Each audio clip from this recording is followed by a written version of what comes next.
बड़ी खबर है दिल्ली से, जहां कांग्रेस अलायंस कमेटी की अहम बैठक दिल्ली में मल्लिकार्जुन खड़गे के आवास पर बैठक हो रही है। राहुल गांधी, अशोक गहलोत और मुकुल वासनिक, भूपेश बघेल, सलमान खुर्शीद मौजूद हैं। लोकसभा चुनाव में सीट शेयरिंग फॉर्मूले पर चर्चा हो रही है।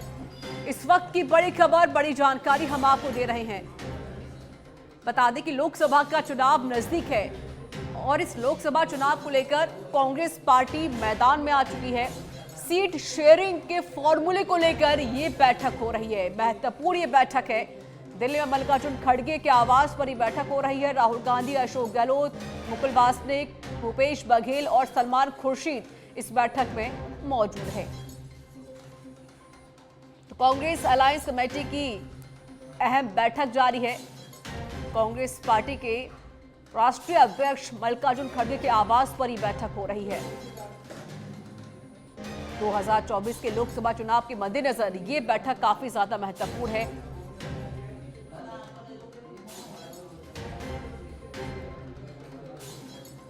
बता दें कि लोकसभा चुनाव में सीट शेयरिंग फॉर्मूले को लेकर यह बैठक जारी है कि कितनी सीटों पर चुनाव लड़ना है और कांग्रेस पार्टी अपने आप को हर राज्य में कैसे मजबूत करे। इन सभी मुद्दों को लेकर यह बैठक जारी है।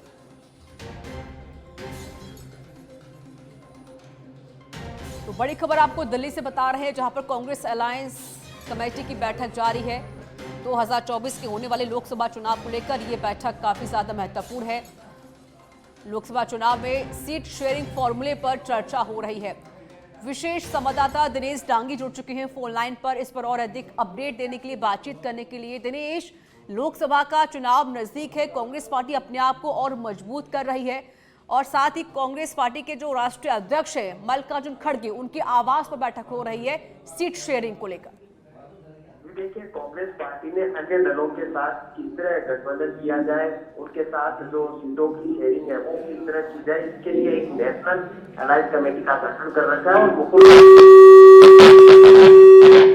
पूर्व सीएम अशोक गहलोत सदस्य हैं, छत्तीसगढ़ के पूर्व सीएम भूपेश बघेल सदस्य हैं। तो मल्लिकार्जुन खड़गे के आवास पर यह बैठक हो रही है, जिसमें राहुल गांधी भी मौजूद है।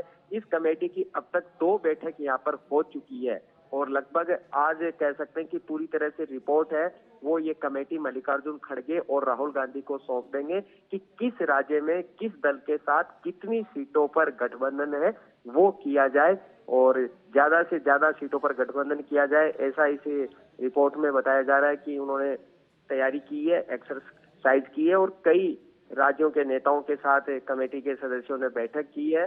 और आज बैठक के अंदर कुछ नए डायरेक्शन भी अलायंस कमेटी को दिए जा सकते हैं कि किस तरह जातिगत, सियासी और अन्य समीकरण साधते हुए कितनी सीटों पर चुनाव लड़ा जाए और किस तरह बार्गेनिंग की जाए। खासतौर से महाराष्ट्र है, पंजाब है, दिल्ली है, बिहार है और बंगाल है और उत्तर प्रदेश, यहाँ पर कह सकते हैं कि सपा, एनसीपी, नीतीश कुमार, आरजेडी, इनके साथ आप पार्टी के साथ किस तरह ज्यादा से ज्यादा बातचीत की जाए, ज्यादा से ज्यादा सीटें कांग्रेस के खाते में लाई जाए ताकि उसका फायदा 2024 के लोकसभा चुनाव के रन में मिल चुके। तो काफी अहम ये बैठक जारी है और मल्लिकार्जुन खड़गे के आवास पर पिछले आधे घंटे से ये बैठक हो रही है।